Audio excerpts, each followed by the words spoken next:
प्रदीप जी पूरे 2 हफ्ते की छुट्टी बना के आए हैं और हेमंत जी आप और मैं यहाँ पे हैं। बिल्कुल, अब हमारी बारी है, इसके बाद हम लोग मारेंगे छुट्टी। प्रदीप जी से जुड़ते हैं। प्रदीप जी बताइए, इस हफ्ते आप बैंक निफ्टी पर रिकॉर्ड हाई लगते हुए देख सकते हैं?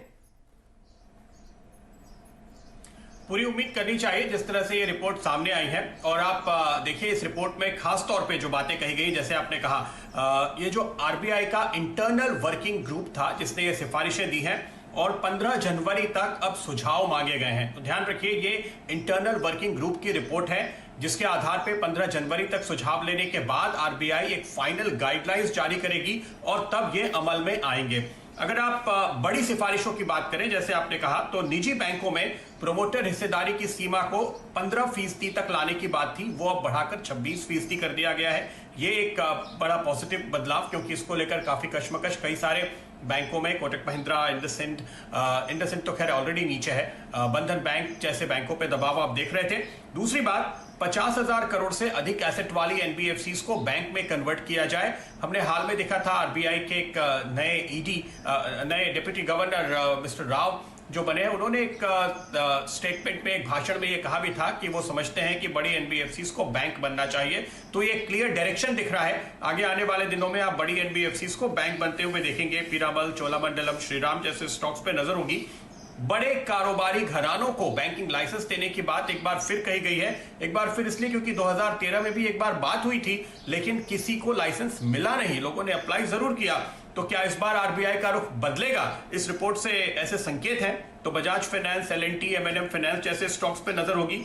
होल्डिंग कंपनी स्ट्रक्चर पर बदलाव और वहां पर जो छूट की बात है वो एक पॉजिटिव है बड़े प्राइवेट सेक्टर बैंक्स के लिए, क्योंकि इनके ऊपर लगातार दबाव था। पर आप देखिए ये सारे जो यूनिवर्सल बैंक हैं, आईसीआईसीआई, एचडीएफसी वगैरह, यहाँ पे एचडीएफसी के मामले में चूंकि एचडीएफसी एक अलग एनबीएफसी कंपनी है, लेकिन आईसीआईसीआई और कोटक महिंद्रा बैंक आप देखिए तो उनके सारे बिजनेसेस बैंकिंग के अंदर ही आते हैं, बैंक ही उनको होल्ड करता है। तो यहां पर अब एक छूट मिलने की, आगे एक टैक्स मामलों में रियायत की भी बात कही गई है, लेकिन ये प्रेशर हट गया कि इमीडिएटली आपको एनबीएफसी, अब आपको नॉन होल्डिंग कंपनी बनने की चिंता नहीं करनी है। एक कैपिटल बूस्टर देखने को मिल रहा है हर तरीके से, क्योंकि देखिए अगर प्राइवेट सेक्टर, अगर कॉर्पोरेट हाउसेस आएंगे तो वहां से कैपिटल आती हुई दिखाई देगी। और दूसरे, नया बैंक शुरू करने के लिए अब आपको न्यूनतम पूंजी की सीमा को बढ़ाकर 500 करोड़ से 1000 करोड़ और नए स्मॉल फाइनेंस बैंक के लिए 200 करोड़ से 300 करोड़ कर दिया गया है। प्रोमोटर की हिस्सेदारी ज्यादा रखने की छूट है और जहां पर प्रोमोटर नीचे आ गए हैं उनको फिर से बढ़ के 26% तक जाने का मौका है।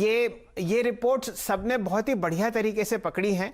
आप खुद एक बहुत शानदार स्टॉक पिकर हैं। बताइए कौन से ऐसे 2 बैंक्स बैंकिंग सेक्टर में आप मोहर लगाएंगे लॉन्ग साइड पर आज, और फिर हम लोग टेक्निकल चेक लेंगे उनका गाबा साहब से। देखिए ऑब्वियसली वो इंडसइंड बैंक और कोटक महिंद्रा बैंक ही होंगे, क्योंकि इनके ऊपर से ओवरहैंग निकल गया और इन बड़े बैंकों को चुनना भी आपके लिए आसान है। इसके साथ साथ आपकी नजर उन एनबीएफसी होल्डिंग कंपनीज पे होनी चाहिए जो एसएफपी में स्टेक रखते हैं, क्योंकि रिवर्स मर्जर होते हुए आगे आपको नजर आ सकते हैं। तो इस लिहाज से आईडीएफसी पे नजर होगी, इक्विटास पे नजर होगी, उज्जीवन पे नजर होगी। तो इन स्टॉक्स पर आपको खास तौर पे फोकस रखना चाहिए, क्योंकि उनके लिए एक पॉजिटिविटी साफ तौर पे नजर आ रही है। एक बात है, आप बंधन बैंक का को भी उस सूची में जोड़ लीजिए, उसके लिए भी देखिए बढ़िया खबरें निकल कर आई हैं। उज्जीवन, ये तमाम स्टॉक्स हैं देखिए जो आपको भागते हुए नजर आएंगे। उज्जीवन फाइनेंशियल सर्विसेज दिखाई डॉक्टर साहब, मैं ब्रोकरेज हाउसेस की रिपोर्ट्स भी पढ़ रहा था, देखिए वो भी देखिए काफी पॉजिटिव यहां पर साउंड कर रहे थे। इवन इंडस्ट्री का जो रिएक्शन है वो बहुत ही गजब का है। अशोक हिंदुजा साहब कह रहे हैं कि ये टाइमली है और ये बहुत बोल्ड स्टेप है जो आरबीआई ने लिया है। संजीव बजाज साहब ये कह रहे हैं कि ये बहुत ही शानदार कदम उठाया गया है और इससे देखिए बहुत ही आत्मनिर्भर फाइनेंशियल सर्विसेज आगे बन पाएंगी।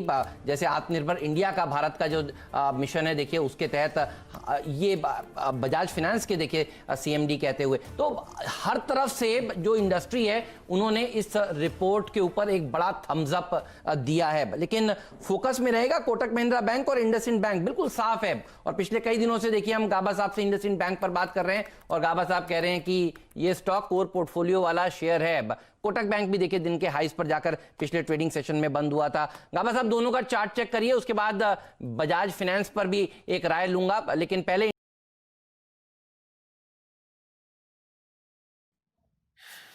वीडियो में आगे बढ़ने से पहले डिस्क्रिप्शन बॉक्स में जो लिंक दिया गया है वहां पे क्लिक करके इंडिया के नंबर 1 ब्रोकरेज हाउस जीरोडा के साथ जुड़िए, जहां पे आपका ब्रोकरेज 0 लगेगा और अगर लगेगा तो वो भी सिर्फ 20 रुपये इंट्राडे ट्रेडिंग के लिए। इंडसइंड बैंक 800 के ऊपर जाकर टिका हुआ है ये शेयर। इंडसइंड बैंक तो मुझे अच्छा लगता है काफी समय से, जो मेरे ख्याल से मेरा बर्थडे पिक भी था। मेरा जो नियर टर्म टेक्निकल टारगेट था 915 का है, मेरे ख्याल से वहां तक जाएगा। क्या वहां पर जाकर रुकेगा? नहीं, बिल्कुल नहीं। मुझे लगता है 1000 की तरफ जाएगा और 1000 भी पार करने का मैटर ऑफ टाइम। इसमें बहुत ही बढ़िया ब्रेकआउट मिला है 6 मिनट जोन पर, तो नजरिया लंबा होना चाहिए। डिप्स जब भी मिलती है इंडसइंड बैंक में, वो एक बाइंग का मौका रहेगा। रही बात कोटक महिंद्रा बैंक, इस बैंक का क्या कहना है? न्यू हाई पर चल रहा है, तो नो हाई इज हाई हम कहते हैं। जब तक ऊपर चलता है चलने दो। स्ट्रॉन्ग सपोर्ट जोन है, मुझे लगता है 2000 का ये आंकड़ा है, साइकोलॉजिकल है, वहां तक जाने की कोशिश करेगा। शायद वहां पर लगता है अपॉइंटमेंट है, कितना वक्त लगेगा कहना मुश्किल, लेकिन वहां पर जरूर जाएगा, मैटर ऑफ टाइम। हेमंत जी, मेरे ख्याल से कोटक महिंद्रा बैंक और खासकर इंडसइंड बैंक दोनों ही टॉप परफॉर्मर्स रहे नवंबर की एक्सपायरी में। आपने इंडसइंड बैंक को 37% बढ़ते हुए देखा है, तो ये बहुत अच्छी तरीके से ट्रैक्ड है। इन पर आप जितनी भी राय लेंगे आपको बाय कॉल्स ही मिलेगी। जुड़ेंगे राजेश सतपुते साहब से। राजेश जी, अपने सामने उज्जीवन स्मॉल फाइनेंस बैंक का चार्ट देखिए और बताइए 33.70 का ये प्राइस मुझे आता हुआ दिख रहा है स्क्रीन पर, और बहुत सारे ब्रोकरेजेस जैसा कि आपको हेमंत जी बता रहे थे बुलिश हैं स्टॉक पर। आज की क्या रणनीति होगी आपकी उज्जीवन स्मॉल फाइनेंस बैंक पर 33.70? चल जी, बढ़िया चार्ट है।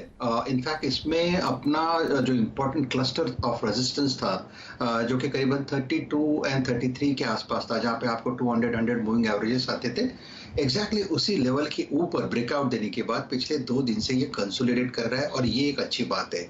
अगर आप इसको डेली चार्ट पे देखें तो इसमें और एक चीज यहाँ पे जो जुड़ जाती है वो है ट्रेंड रिवर्सल, यानी जो इसका जो करेक्टिव ट्रेंड था वो अभी चेंज हुआ है और इसका जो बायस है वो पॉजिटिव है। और मुझे लगता है अपसाइड में 40 से लेके 40 से लेके 44 तक का इसका एक ट्रेजेक्टरी अनफोल्ड हो रहा है। So at a level of 33.70 it's an excellent buy, क्योंकि आपको अपसाइड कम से कम 25-30% तो कम से कम मिल ही रहा है। तो मुझे लगता है स्लाइटली पोजिशनली भी कोई अगर सोचता है तो बाय करना है तो उनके लिए स्टॉप लॉस होगा 30 का, और अपसाइड में 40 के ऊपर तो इसको जाना ही है। रही बात ट्रेडर की, तो इसका स्टॉप लॉस होगा 33 का, सिर्फ ₹1 का स्टॉप लॉस रखे आप, और ऊपर में इसका पहला रेजिस्टेंस होगा करीबन 36 का, 36 के बाद 38